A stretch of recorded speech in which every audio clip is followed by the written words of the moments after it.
Hello there. Hope you're doing well today.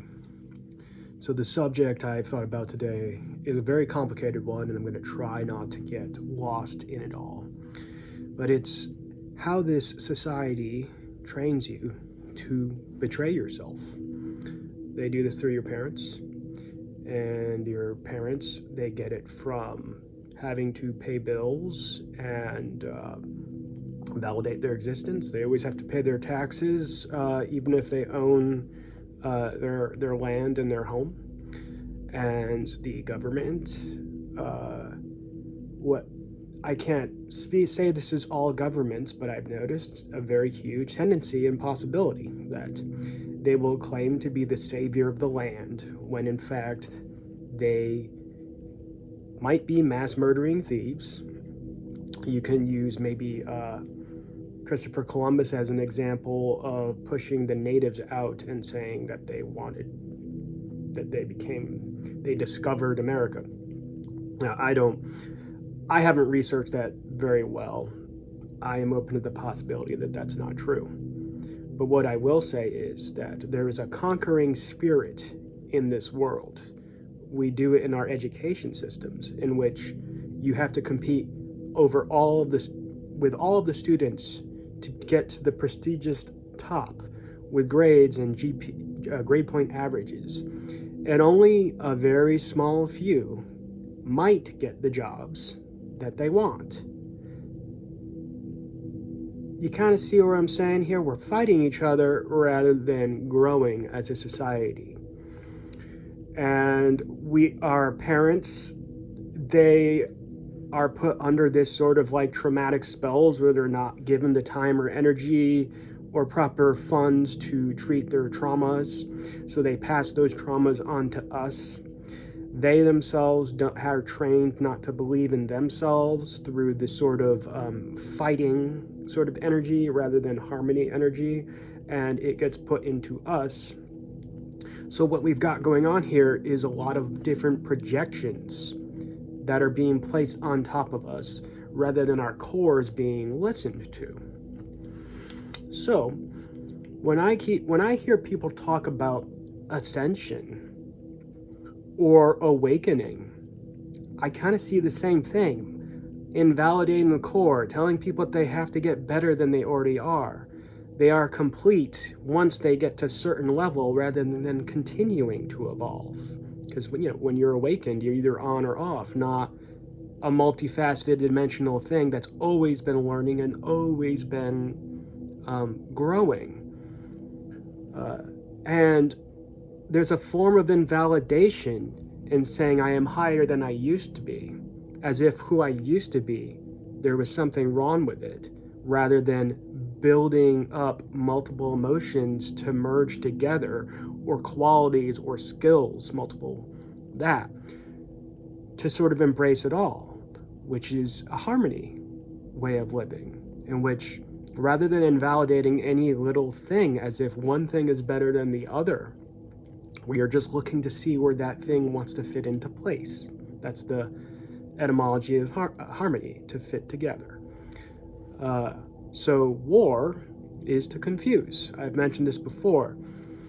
Everything I'm telling you is kind of showing you the confusion of the world. Not only do we have people behaving by the original etymology of war, which is to confuse, but also the one that we know now, a constant fighting. And we're really fighting ourselves, even when we fight others, because we've been taught to put on a public persona, to not trust our core through our parents, through religion, through the government, because others want to control us so that we don't get the perks that they have, so that they are absolutely terrified of becoming like us, when they themselves are pushing away aspects of their own personality, which is within us. We're all linked. So, like once you got such a higher level of stature, once you get to the top, the syndrome then is to push away anyone else from getting to the top. because that's all that you have left to do once you're at the top. And this is why I don't believe in hierarchy or ascension, as if you aren't already a beautiful creature, a gift of the Creator. Another sort of confusion I've been noticing is the metaphor of light and darkness. People are taking this literal and seeing darkness as evil and light as good. And then you have some people who got a little wiser and started realizing that there was a lot of depth within darkness, but there still is this confusion as if darkness is the only depth, and it's kind of like another imbalancing of light and darkness, when in actuality the Creator created light and darkness. And you've got trickster entities who attach themselves to the natural elements like light and dark, as if we're always going to be fighting. The sun and moon are not at war with each other. They don't balance each other out. They were actually very tiny components to a giant universe, galaxy, cosmos, spiritual something that we can't even fully quantify. Nor are we meant to. It's meant to be something as a mystery, a joy of discovering what on earth it is. But to go back to what I was saying, the fact that we see light and dark as something competing is doing something weird to our psyches, as if we always have to be fighters, warriors. Same thing about awakening. Now, I've mentioned this, I think, in my first video. We're villainizing sleep by calling ourselves awakened.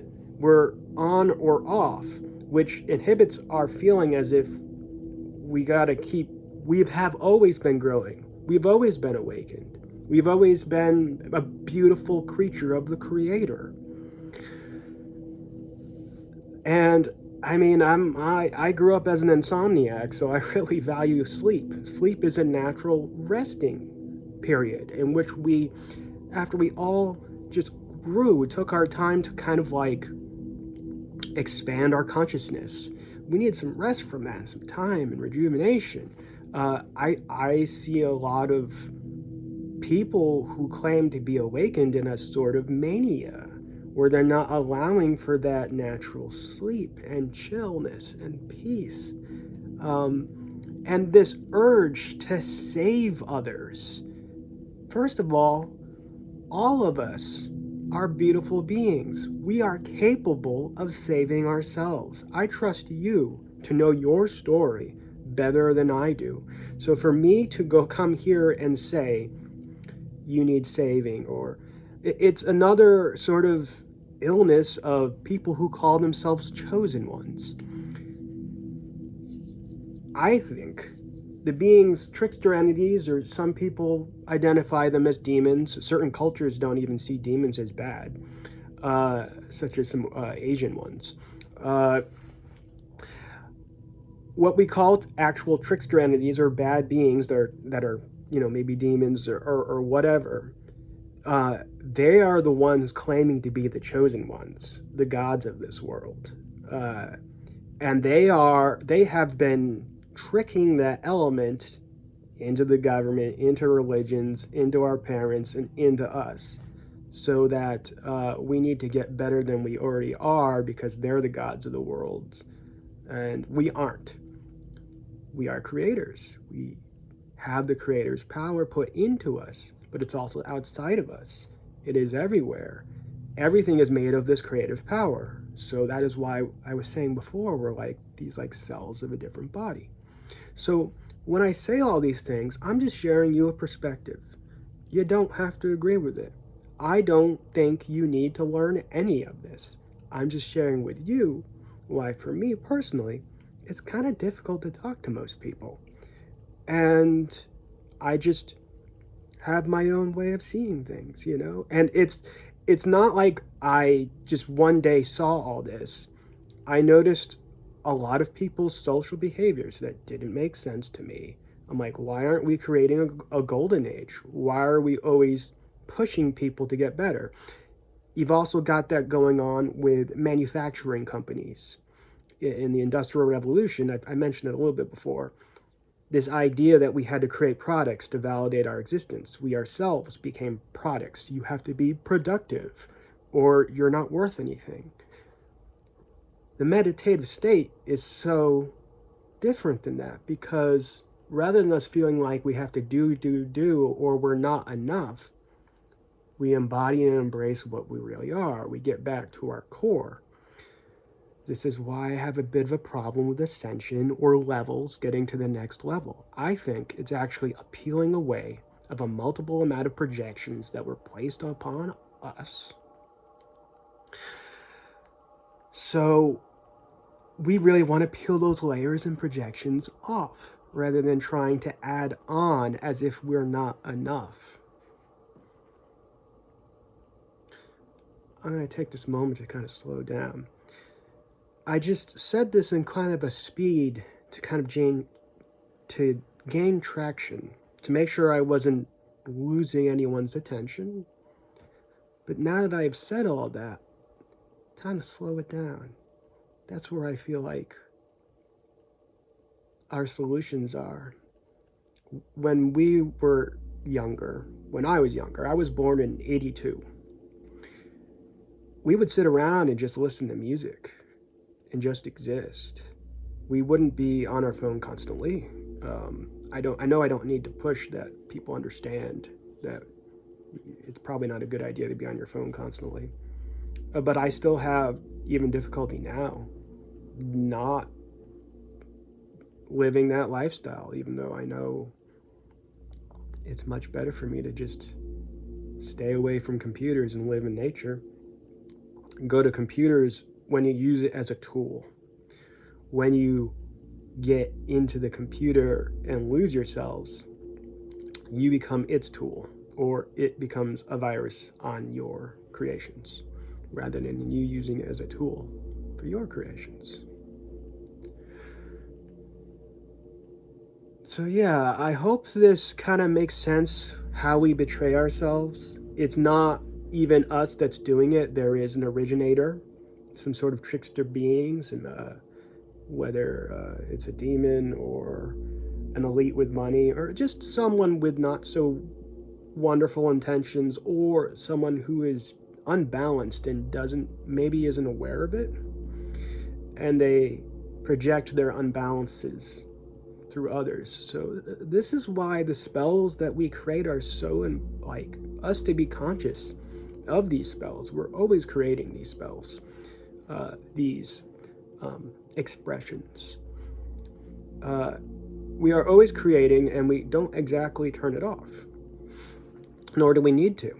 So even when we go to sleep at night and dream, we're creating. When we sit around and do nothing and just enjoy existing, we're creating. We're doing something.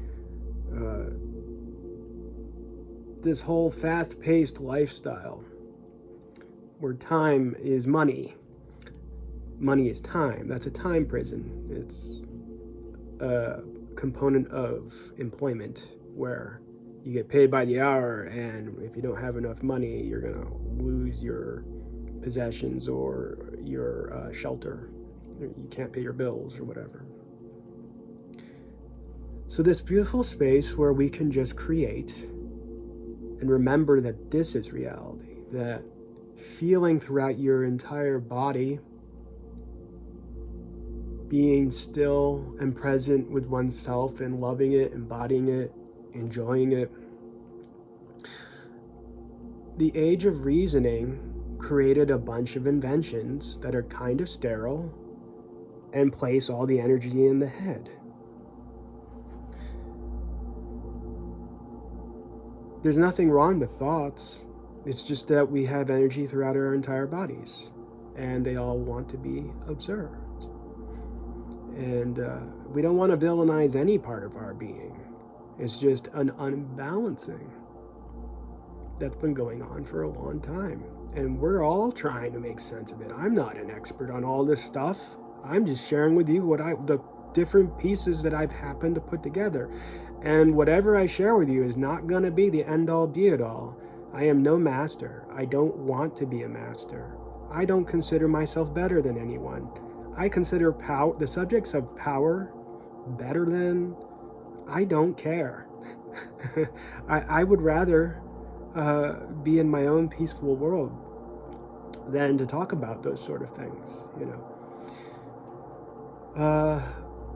At some point, I'll get more into talking about art like I really want to with this channel, but I feel it necessary to share these things with you because they've really helped me make sense of strange behaviors out there and why my world feels so strange, And by sifting through this and sorting this, I'm hoping to leave it all behind and really focus on what I really want to create. And I guess I'll do that in another video. But this is all for now. I hope you see the value of what I'm saying, or maybe it resonates with you. If it doesn't, no worries. Either way, I hope you have a lovely day. Enjoy a lifestyle that is peaceful and at ease and flows and doesn't feel like we need to become anything other than who we were as kids and who we are now.